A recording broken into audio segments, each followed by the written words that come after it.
एगो बात पूछी बतेबू? का पूछा तड़ा हो? का पूछे आइल बड़ा? एगो सवाल है और बड़ा हम कई दिन से परेशान नहीं होता, आज मिललू है सोचती पूछ ले क्लियर। अरे बाप रे, कहिया से इतना तेज हो गइल बड़ा हो? बड़ा सवाल पूछे लगल। अरे विचार में आ गल सोचती पूछ ले तो इसे। अच्छा अच्छा, पूछा पूछा, काहे ना बताई भो? सुना बोला। डलाला सारा सर जाला हो हरा हर,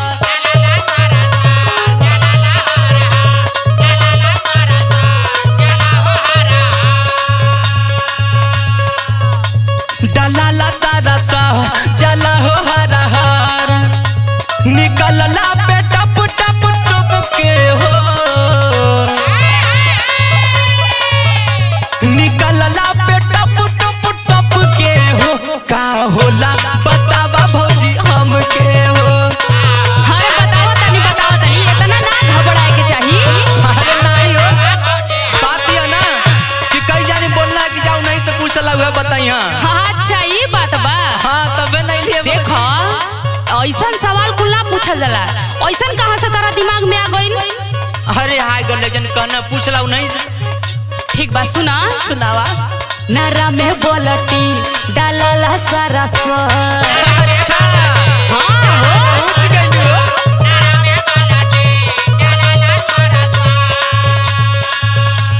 नारा में बोलती डालला सारा सर, खिचला पे ऊपर कस के हो, खिचला पे ऊपर कस के हो, पानी पीनिया से टप टप टप के हो। हाँ हो, चा बता दो जौन चातर नियम। ए भौजी का ये देवर बबुआ?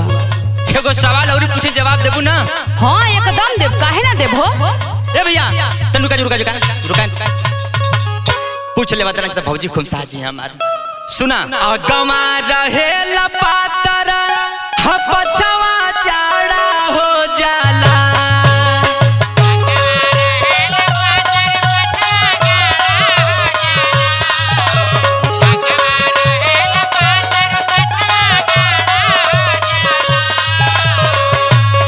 बुझाइल ए भौजी?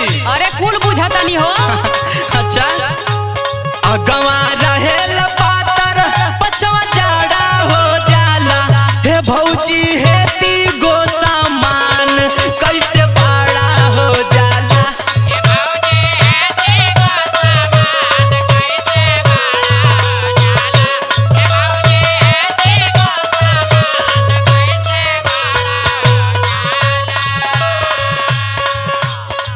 देखो हाँ बोला। ई कुल इतना तहरा दिमाग में कैसे आ गइल बा हो? अरे का नहीं बड़ा हम तो आश्चर्य बानी ए बबुआ। खा बोला भौजी। सुना सुना, ऐसा बात नहीं है कि हम ना बता पाई। सुना हाँ तो बतावा ना। हवा भरा लाए में तबे परेसर बांधेला। अरे पार भौजी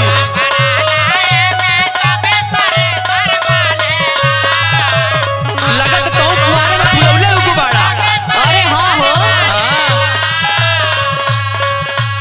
हवा भरा लाए में तबे परेसर बांधेला, बबुआ गुबाड़ा यही खातिर इतना बड़ा हो जाला।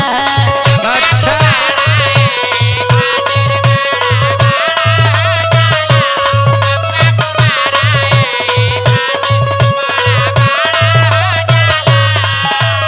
हे भौजी बोला ये देवर बबुआ। एगो सवाल और पूछे जवाब देबू ना?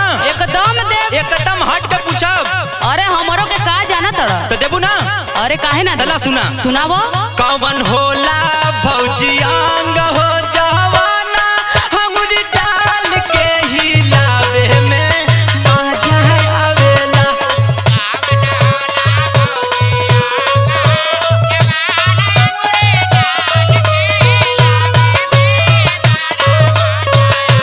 फाड़ दे ढोला, फाड़ दे।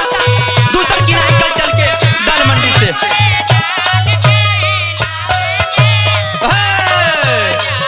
भौजी अरे सुना सुना, बोला बोला। ऐसा बात नहीं है कि ना बता पाई। अच्छा बोला। काहे इतना तारा मजा आवता? अरे तो हम तारा बतिबा करीला। अरे सुना ना सुना बताओ तनी। गांव का लंठ लइका मैं हई। कान होला देवरू अंग अंगुरी डाल के ही लवला में मजा आवेला। का बुझता हो? हम तो जल्दी कि अनपढ़ हूं लेकिन तू बुझौलो खेल ले।